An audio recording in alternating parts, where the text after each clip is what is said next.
Hello guys welcome back to my channel. मु first time try कली आ बहुत टेस्टी थिला। जीरो मॉर्निंग स्टार्ट मो क्यूट बेबी रो गोटे क्यूट स्माइल रु किछि दही नेली सेतरे किछि ब्लैक सॉल्ट रोस्टेड जीरा पाउडर टिके चाट मसाला आउ किछि लंका गुंड नै सेतरे किछि पानी ढाल देली किछि चीनी भी सेतरे ऐड करली सुजी इडली को सेतरे मु दे देली। जदि आपन सुजी इडली रेसिपी दरकार ताले कमेंट करंतु।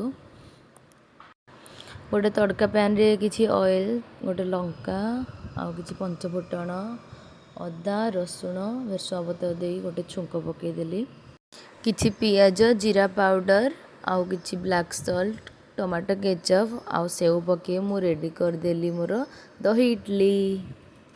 पुणी देखा हबो नेक्स्ट वीडियो रे। Thank you for watching. Please subscribe. जय जगन्नाथ।